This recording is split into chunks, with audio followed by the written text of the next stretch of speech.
देवेंद्र फडणवीस के व्यक्तित्व की चर्चा की जा रही है और ऐसी प्रबल संभावना है कि फिर एक बार वो राज्य के मुख्यमंत्री पद की कमान संभालेंगे। पहले भी वो कमान संभाल चुके हैं। तो व्यक्तित्व की अगर किसी के चर्चा करना हो तो उनके दोस्तों से बेहतर कोई जरिया नहीं हो सकता है कि जो दोस्त हैं वो अपने दोस्त के बारे में कई तरह की चीज़ें जो है वो बता सकते हैं। तो नागपुर देवेंद्र फडणवीस का गृह नगर है। यहाँ पर उनका पूरा बचपना बीता है। यहीं से वो विधायक बन के आगे का सफ़र करते हुए वो राज्य के मुख्यमंत्री पद तक पहुँचे हैं। अब मौजूदा समय में वो उप मुख्यमंत्री हैं। ऐसे में हम उनके व्यक्तित्व की जानकारी जानने की कोशिश कर रहे हैं, उनके ख़ास जो नागपुर शहर के दोस्त हैं उनसे। तो इसी सिलसिले में इस वक्त मैं मौजूद हूँ उदय डबले सर के साथ में। आप देवेंद्र फडणवीस के बेहद करीबी दोस्तों में हैं और ना केवल दोस्त हैं बल्कि रात में जिस तरीके से नागपुरी भाषा में हम कह सकते हैं कि दोस्त चार दोस्त बैठ के जो चकल्लस करते हैं, तो इस तरीके की देवेंद्र फडणवीस से उदय डबले की यारी है। और कई मसलों पे जो है वो कानूनी सलाहकार के रूप में भी उदय डबले की भूमिका रहती है। देवेंद्र फडणवीस खुद भी अपने आप में एक वकील हैं। इसकी जो है जानकारी सार्वजनिक तौर पर मौजूद है। तो हमारे साथ हैं उदय डबले सर। आप एक वकील हैं, नागपुर शहर के प्रसिद्ध वकील हैं और कई मामलों में देवेंद्र फडणवीस जो खुद अपने आप में वकील हैं, तो देवेंद्र फडणवीस के कानूनी मामलों में सलाहकार की भूमिका में उदय डबले सर रहते हैं। सर, आपका बहुत बहुत स्वागत है। सबसे पहला तो सवाल आपसे यही है कि देवेंद्र फडणवीस के मित्र हैं आप, ये कितना महत्वपूर्ण है आपके लिए?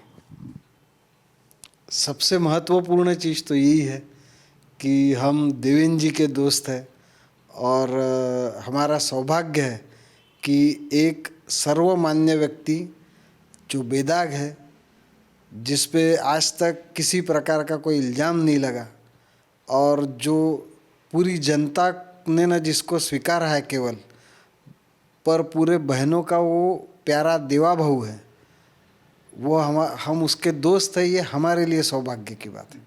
अच्छा, अब तो देवेंद्र फडणवीस की पहचान हो गई है देवा भाऊ के तौर पर। वो जब चुनाव लड़ भी रहे थे तो उनकी कॉन्स्टिट्यूंसी में जो कार्यकर्ता थे उन्होंने नया नाम उन्हें दे दिया देवा भाऊ। और जो पब्लिक रैली होती थी उसमें स्पीच होती थी उसमें खुद भी वो अपने आप को देवा भाऊ कह के संबोधित करते थे। लेकिन जो दोस्त हैं, आप लोग हैं, वो किस नाम से देवेंद्र फडणवीस को पुकारते हैं? उनके लिए क्या है, मतलब कोई उपनाम आप लोगों ने दिया होगा जैसे हर किसी का नाम रहता है? नहीं, हमारे लिए तो देवेनी है। हम सब देवेनी बोलते उसको। कभी देवेंद्र या देवेंद्र जी बोलने का मतलब ऐसा हुआ नहीं कभी। हम सब देवेनी बोलते, पर लोगों के सामने पब्लिक में हम देवेंद्र जी बोलते उसको, क्योंकि आज वो मकाम पे है। किस तरीके की मुलाकात होती है, बातचीत होती है? अब भी निरंतर मुलाकात होती है? उनके कई दोस्तों ने हमें बताया कि जनरली वो इतने व्यस्त रहते हैं, उनके पास में समय नहीं रहता है, तो रात के समय वो ज़्यादा मिलते हैं अपने दोस्तों से जब वो पूरी तरीके से फ्री हो जाते हैं। तो हालांकि इसके लिए उन्हें अपने दोस्तों से मिलने के लिए, मुलाकात करने के लिए अपनी नींद का समय कम करना पड़ता होगा क्योंकि वो पब्लिक लाइफ में है। तो आप लोग जब मुलाकात करते होंगे तो किस तरीके से बातचीत होगी, किस तरीके की चीज़ें होती हैं? पहली बात तो यह है कि उसको खुद को रात को जगने का शौक़ है, बहुत ज़्यादा शौक़ है। तो वो पूरे नागपुर का ही हाल है ऐसा है कि अपन रात को ही जगते, सवेरे उठने वाले लोग नहीं है अपन। तो रात को जगने का शौक़ रहने के कारण सब दोस्तों के साथ पूरे ऑफिशियल काम निपटने के बाद दोस्तों के साथ वो मुलाकात होती है। और जो दोस्त लोगों में जो बातें होती है, जो एक दूसरे की खिंचाई होती है, चकल्लस होती है, गाने होते हैं या अलग अलग किस्से बताए जाते हैं, नए नए, यार ऐसा हुआ। मैं भी कभी बताता हूँ कि हमारे कोर्ट में ऐसा हुआ। बाकी शैलेश है, हर्ष, जो लोग होते हैं, हर्षू रहे, बंगाली रहे, शशि रहे, तो वो सब लोग कुछ ना कुछ बताते। फिर ये भी बताता कि ऐसा हुआ था, वैसा हुआ था। तो वो पूरा हंसी मजाक और एक बेसिकली हमारी आइडिया या हमारे को दिल से ये लगता है कि जब हम उसके साथ बैठे तो कोई टेंशन वाली ऑफिशियल बात ना हो। हम उसको रिलैक्स देखना चाहते, हम अपने दोस्त से मिलने जाते, हम किसी इतने बड़े व्यक्तिमत्व से नहीं। और वो भी अपने व्यवहार से ये बार बार हमको एहसास दिलाता कि तुम देवेंद्र से मिल रहे हो, तुम सीएम से, डिप्टी सीएम से नहीं मिल रहे हो। किस तरीके की बातचीत होती है जब आप लोग मिलते होंगे? तो आपने एक शब्द का जिक्र किया, चकल्लस। तो नागपुर में जो बातचीत होती है दोस्तों के बीच में, तो वो उस बातचीत का नाम ही चकल्लस है अपने नागपुरी भाषा में। तो किस तरीके की बातचीत और किस तरीके की सारी चीज़ें होती हैं? पुराने किस्से याद आते हैं सब कि ऐसा हुआ था, तो उस पे हंसते हैं। फिर हम कभी कभार उसकी खिंचाई करते हैं, वो हमारी खिंचाई करता है कि तू काय का वकील समझता क्या। और फिर हम भी बोलते यार ऐसा उस दिन ऐसा क्यों स्टेटमेंट दिया तुमने, ये ऐसा स्टेटमेंट देना पड़ता क्या, हम डर गए, तू ऐसा क्यों नहीं करता। तो ऐसी ये तरीके की फिर गाने कभी, या पुराने किस्से, या किसी को लेके यार तब ऐसा हुआ था, इसने ऐसा किया, तो उस पे हंसते, बस हंसना और खुश रहना, ये एक मेव मोटो रहता है जब उसके साथ मिलते हो। पुरानी कोई बात हो जो रिकॉल होती हो बातचीत में, और पिछली मुलाकात कब हुई ये अगर आपको आप बता सकें, और उसमें किस तरीके का बातचीत और बाकी सारी चीज़ें हुई? अभी जब थम्पिंग मेजॉरिटी मिली उसके बाद अभी आए थे, नागपुर में आए थे, जब एयरपोर्ट पे स्वागत हुआ था, तब 2 मिनट के लिए उन्होंने गाड़ी रोक के हम वकीलों के हाथ से स्वागत लिया था। तो तब भी बोला था मैंने कि भाऊ कब आना है बम्बई, तो बोले बताता हूँ। तो मतलब आप लोगों को उन्होंने इशारा कर दिया था कि कब आना है बम्बई, और आप लोग के बम्बई जाने का तो उद्देश्य एक ही हो सकता है कि देवा भाऊ को सीएम पद की शपथ लेते हुए देखना। ये एकमेव उद्देश्य है, ये एकमेव दिली तमन्ना है, ये एकमेव ख्वाहिश है, ये एकमेव हमारी शुभकामना है कि हमको हमारे देवेंद्र को सीएम बनते हुए देखना है और सीएम पद की शपथ लेते हुए देखना है। एकमेव ख्वाहिश है हम दोस्तों की। एक बड़ा महत्वपूर्ण दौर देवेंद्र फडणवीस के राजनीतिक जीवन में रहा है 2019 से लेकर 2022, या हम कह सकते हैं 2024 का। उस दौर को आप लोगों ने किस तरीके से देखा है, किस तरीके से अनुभव किया है? देवेंद्र फडणवीस के व्यवहार को उस दौर में किस तरीके से देखा है आपने? वो मुख्यमंत्री रहे, फिर सत्ता चली गई, विरोधी पक्ष नेता रहे, फिर उसके बाद में जैसे तैसे नहीं, मेहनत करने के बाद में देवेंद्र फडणवीस जिस तरीके से मेहनत करते हैं, राजनीति का तो उन्हें मौजूदा दौर का चाणक्य कहा जाता है। वो जो दौर था उसको आप किस तरीके से देखते हैं कि आप मुख्यमंत्री हैं और फिर उसके बाद में विरोधी पक्ष नेता आपको बनना पड़ता है?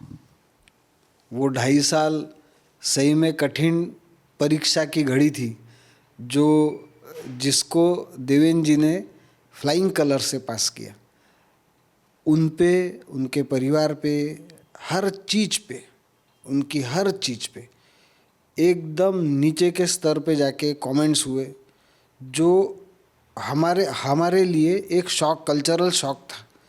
हमारे नागपुर में, हमारे विदर्भ की, हमारे महाराष्ट्र की ये संस्कृति नहीं है, हमने ऐसा देखा नहीं कभी। पर जो उसने झेला है, व्हाट ही हैज़ अंडरगॉन, वो अनप्रेसिडेंटेड था, हम सबके लिए शॉक था। और हम दोस्त करके हमको हमेशा लगता था कि ये रिटेलिएट क्यों नहीं कर रहा, ये एग्रेसिवली उसका जवाब क्यों नहीं दे रहा, ये क्यों नहीं गाली गलौज कर रहा। पर आखिरी में हमको एहसास हुआ कि हम गलत हैं। जो संयम उसने दिखाया, जो सहनशीलता उसने दिखाई, जो एक कल्चरल उसने अपने आप को जनता के सामने प्रस्तुत किया कि इतने हमले होने के बाद भी, बिलो द बेल्ट हिट होने के बाद भी मैं अपना स्तर नहीं छोड़ूंगा। मैं आज भी उतने ही पावरफुल तरीके से और अच्छे तरीके से लोगों का विरोध करूंगा। मेरे को ऐसा लगता है कि उसकी यही इमेज 132 सीटें दिलाने में उसको मददगार साबित हुई है। लोगों को ये लगा कि ये हाउस होल्ड नाम है, ये अपने घर का बच्चा है। मेरे घर का बच्चा हो तो मैं भी यही चाहूँगा कि इसी संयमता से, इसी शालीनता से वो विरोधकों को टैकल करे। तो ये उसकी खासियत है। पर वो 2.5 साल हमारे लिए बहुत बुरे गए, इसलिए नहीं कि उसकी सत्ता गई। सत्ता तो हमने बहुत सालों के बाद देखी थी, सत्ता गई उसका ना उसको गम था ना हमको गम था। पर जो तरीके से उसको ट्रोल किया जा रहा था वो क्लेशदायक था, बहुत ज़्यादा क्लेशदायक था। बहुत महत्वपूर्ण आपने बातचीत भी की, बताई भी। तो उस दौर की कुछ बातचीत के कुछ अंश आप यहाँ पर रखना चाह रहे हो हमारे दर्शकों के लिए कि क्या कुछ बातचीत आप लोगों की होती थी, क्या जो पर्सनल अटैक उन पे हो रहे हैं, आपने कहा कि बिलो द बेल्ट उन पे बातचीत हो रही है, हमले हो रहे हैं, तो कभी देवेंद्र फडणवीस ने उस बात को लेकर टीस जाहिर की हो कि इस तरीके के हमले हो रहे हैं, इसका क्या जवाब देना, उसका किसी तरीके से उन्होंने सलाह मशवरा कभी लिया हो, या उनकी भूमिका किस तरीके की रहे, इसको लेकर आप लोगों ने सलाह दी हो? हम बेसिकली राजनीति में के लोग नहीं हैं, हम दोस्त हैं उसके, दिल से जुड़े हुए। तो आप भी कभी आपके दोस्त पे हमला होता है या कोई भला बुरा कहता है तो आप यू लूज़ योर कंट्रोल, तो आप वो दिमाग से चलते नहीं। हम कोई नहीं दिमाग से चल रहे थे, हमको भी ऐसा लग रहा था कि यही जबान में इसने जवाब देने को ना, तो हम बोलते थे उसको कि यार क्यों वैसा बोल, ये जैसा बोल रहा वैसा बोल, इसको भी वही भाषा में जवाब दो। तब तो वो बोलता था कि नहीं, फिर अपने में क्या फ़र्क रहा, उनमें और अपने में क्या फ़र्क है, अपन ने भी वो सीमाएं लांघ दी, अपन ने भी अपनी शालीनता छोड़ दी, तो क्या रहेगा। पर इतना होने के बाद भी हम उसको बोलते थे भाई क्यों घूम रहा पूरे महाराष्ट्र में, कोरोना वो ऐसी लग रही बीमारी, वो राह देख रहा कोरोना, किसको पकड़ूँ, इसको पकड़ूँ, उसको पकड़ूँ, पूरे गांव को चपेटे में ले लिया था कोरोना ने। हम देख के डर रहे थे भाई तू कितना घूम रहा, हम तो घर से बाहर नहीं निकल रहे, अब एक खोली से दूसरे खोली में जाने में डर रहे, तू भाई पूरे महाराष्ट्र का दौरा कर रहा। हमको डर लग तो बोलता था मैं भी घर में बैठूँ तो जनता के पास जाएगा कौन, हिम्मत बढ़ाएगा कौन, सब बराबर चल रहा कि नहीं है देखेगा कौन।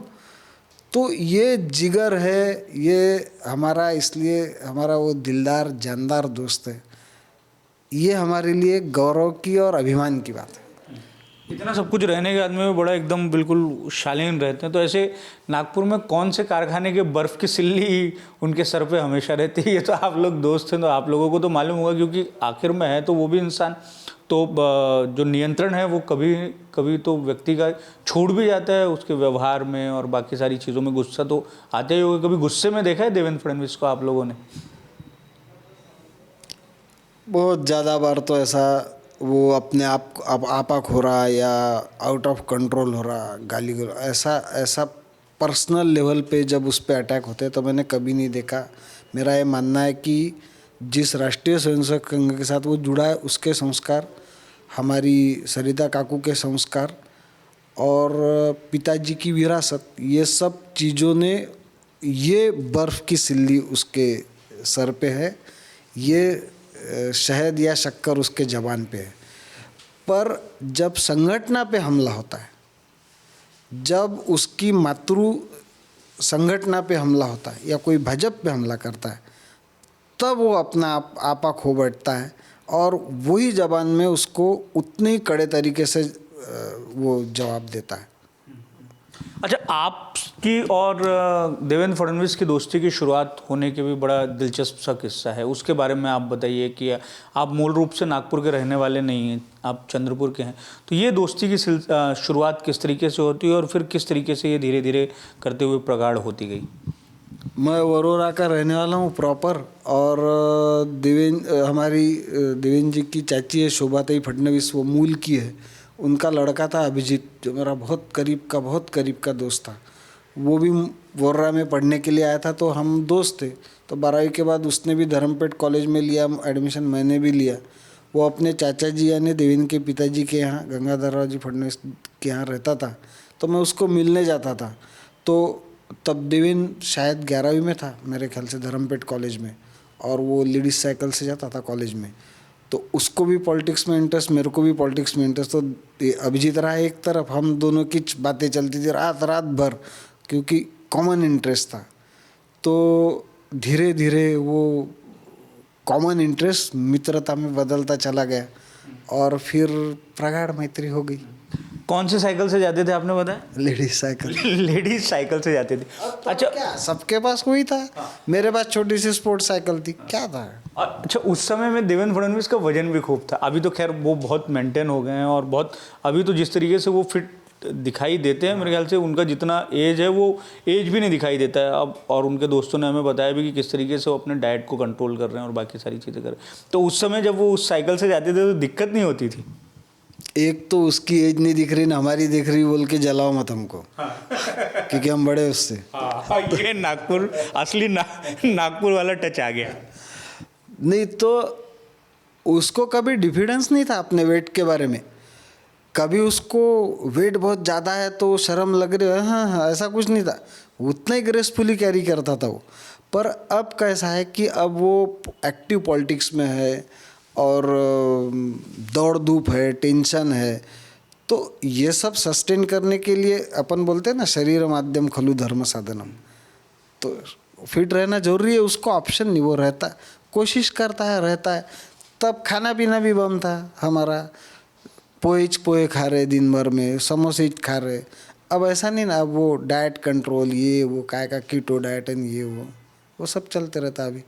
तो आप लोगों को सलाह नहीं देते हैं कि आप लोग नागपुर में रहते हैं, ज़रा तर्री पोहे जगह जगह पे बड़े लजीज मिलते हैं, अलग अलग जगह के व्यंजन रहते हैं, तो आप लोगों को नहीं समझाते कि थोड़ा सा कम खाया करो?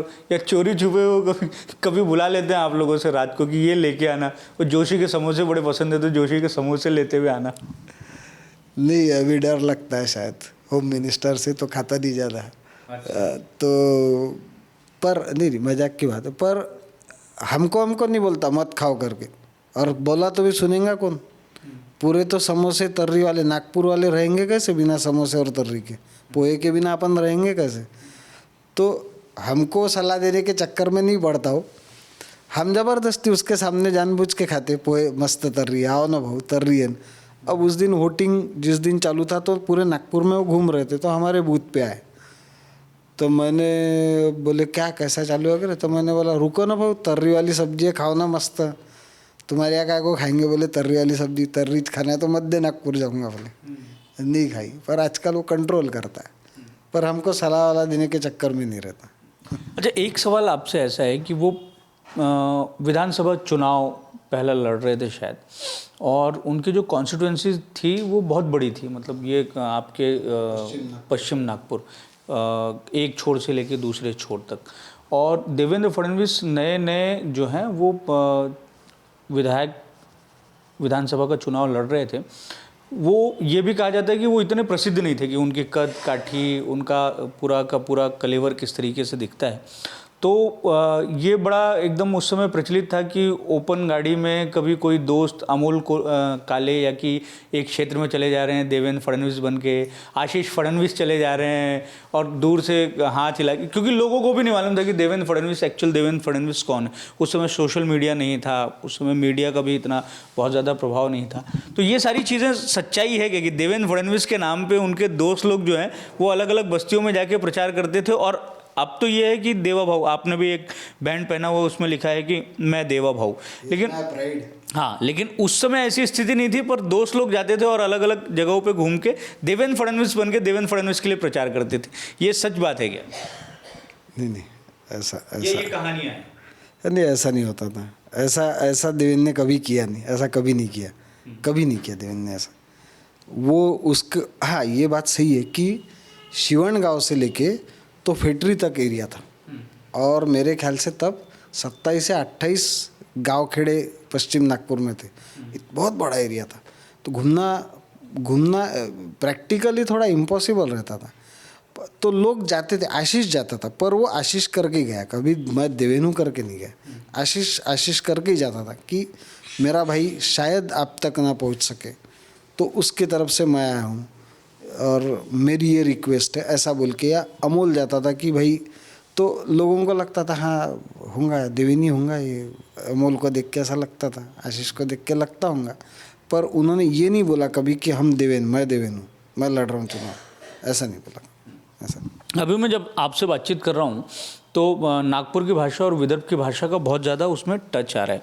और एक बदलाव ये भी देवेंद्र फडणवीस जो भाषण और उनके पर्सनालिटी में ये दिखाई दे रहा है कि विदर्भ के लहजे में बात करने का भी उन्होंने अभी बीते कुछ वक्त से बहुत शुरू किया है। विदर्भ के जो शब्द हैं, विदर्भ के जो उदाहरण हैं, यहाँ पर जो मूल बोली भाषा है, उसका इस्तेमाल बहुत करना वो शुरू कर दिए। तो इसके पीछे का कारण क्या लगता है आपको कि इनका इस्तेमाल वो कर रहे हैं, तो इसके पीछे का क्या कारण है? या आप लोगों ने सलाह दी है कि भैया अपना जो सांस्कृतिक पहचान है उसको आप राज्यव्यापी बनाओ और राज्य भर में अपने जो उदाहरण है उनको आप प्रस्तुत करो और अपनी भाषा में बात करो?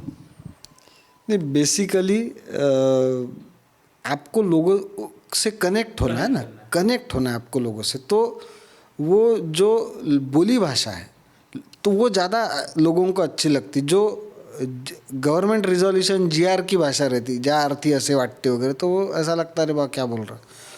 तो अब वो एक मैंने सुना वो यूट्यूब पे कि वो बोल रहा था कि मैंने किसी से बदला नहीं लिया, मैं कभी किसी को ये नहीं करता, पर अपने को जो तकलीफ देंगे, अपने से जो खुजाएंगा वो निपट जाता।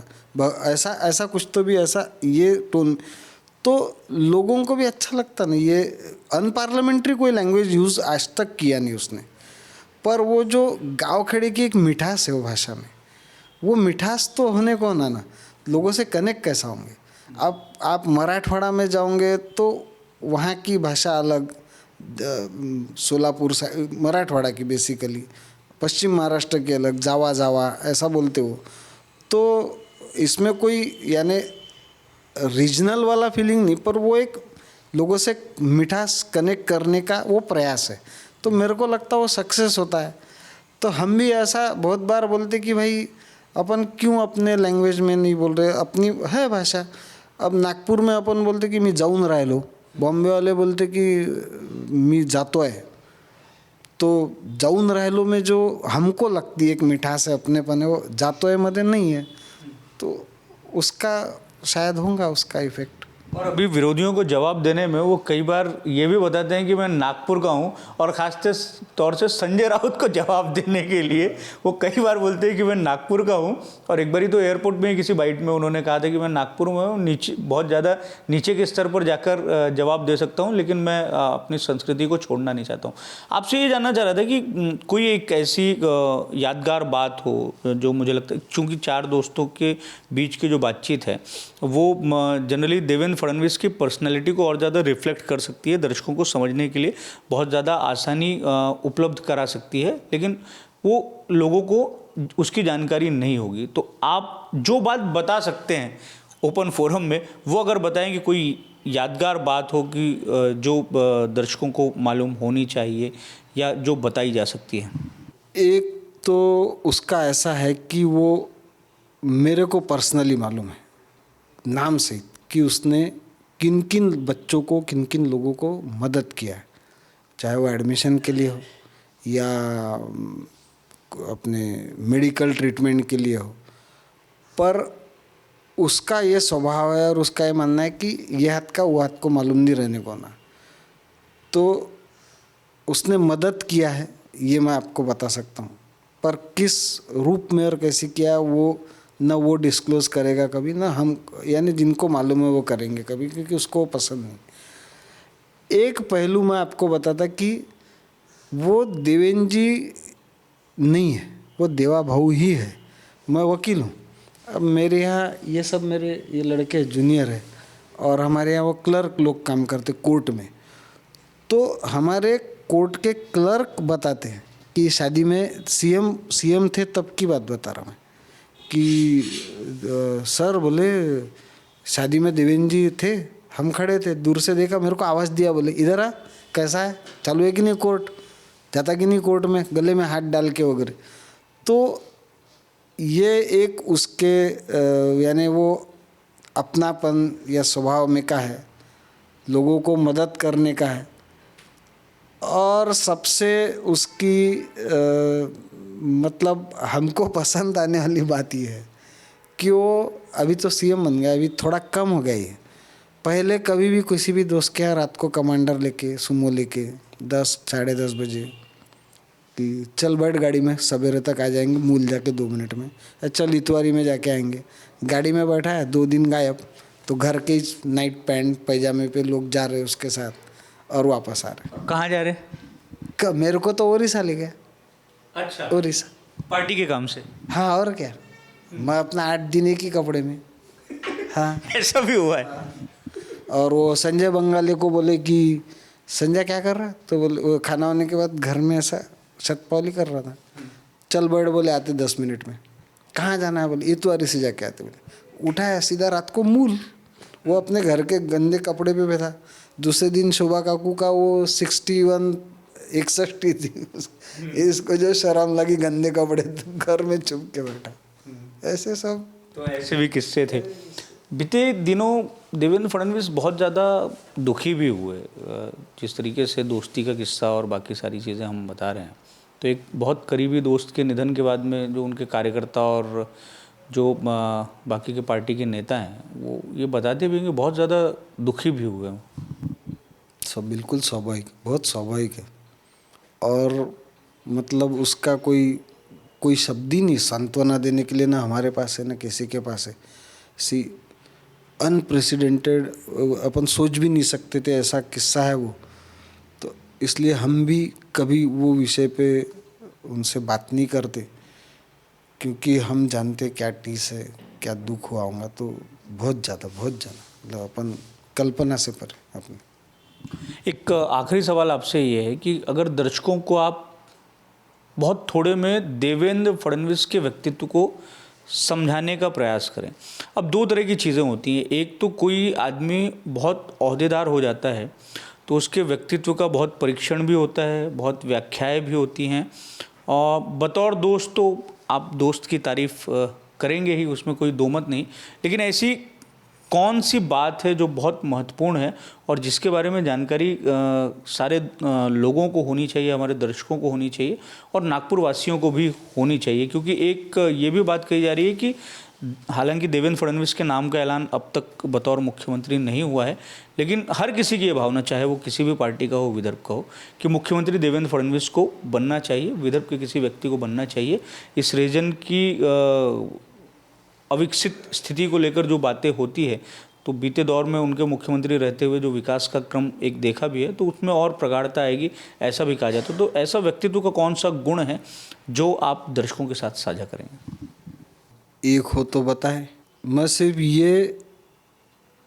ये हमारे अनुभव से, कार्यकर्ताओं के अनुभव से, दोस्ती नहीं कार्यकर्ता करके अनुभव से मैं ये आपके माध्यम से बताना चाहता हूँ कि वो आमदार थे, मेयर थे, आमदार थे, सीएम हो गए, डिप्टी सीएम, और हमारी दिल की इच्छा, आपकी भी इच्छा है कि फिर से सीएम बन जाए। पर वो देवेन ही है, वो जनता के लिए देवेन ही है। किसी भी व्यक्ति को उसके पास जाने के बाद ये नहीं लगता कि अपन एक माननीय मुख्यमंत्री से मिल रहे। और मेरी सबसे आपके माध्यम से यही बोलना है कि आप यकीन रखो कि आप जब भी जाओगे तो आप देवेंद्र से ही मिलोगे। आप ऑनरेबल सीएम साहब, डिप्टी सीएम साहब, आमदार साहब, इनसे नहीं मिलोगे। अच्छा, एक आखिरी सवाल है। वो भी वकील हैं, आप भी वकील हैं, तो आप दोनों वकालत से जुड़ी हुई सलाह एक दूसरे को देते हैं, क्योंकि दोनों जगहों पे दोनों के लिए बड़ा ज़रूरी हो जाता है। और बीच में तो जिस तरीके से 2.5 साल का पूरा कार्यकाल रहा, उसमें कानूनी पेचीदगियाँ और सरकार तो कई मसलों में बहुत बुरी तरीके से फंसी, हालांकि उससे निकल भी गई। लेकिन क्या इस तरीके की कानून सलाह की बातचीत आप दोनों के बीच में होती है? क्या आदान प्रदान होता है? नहीं, मैं ये रिस्क कभी लेता नहीं, क्योंकि मैं जानता हूँ कि मैं उससे तर्क वितर्क में और आर्गुमेंट में जीत नहीं पाऊँगा। तो मैं उसको कभी कोई कानूनी सलाह नहीं देता। और नेचुरल है कि वो उसने जो सीनियर लोग हैं उनसे लेने को ना, और उनसे मैं आग्रह करता हूँ कि उनसे ले भाई, मेरे से मत ले, मैं नहीं जीत पाता उससे। और दोस्त सलाह दे भी नहीं सकता है, और दोस्त सलाह दे सकता है लेकिन मानना नहीं मानना वो तो दोस्त के ऊपर में, लेता है नहीं लेता है, ये चकल्लस में बात को उड़ा दे तो फिर वो भी बात हो सकती है। चलिए, धन्यवाद सर हमसे बात करने के लिए। तो ये थे उदय डबले सर, जो नागपुर शहर में वकालत करते हैं और देवेंद्र फडणवीस के जो करीबी दोस्त हैं उनमें शामिल हैं। कई महत्वपूर्ण बातें जो हैं उन्होंने देवेंद्र फडणवीस के बारे में बताई, जो हमारे दर्शकों तक इस बातचीत के माध्यम से पहुंची। कैमरामैन अतुल गवई के साथ दिव्येश द्विवेदी, यूसे न्यूज़, नागपुर।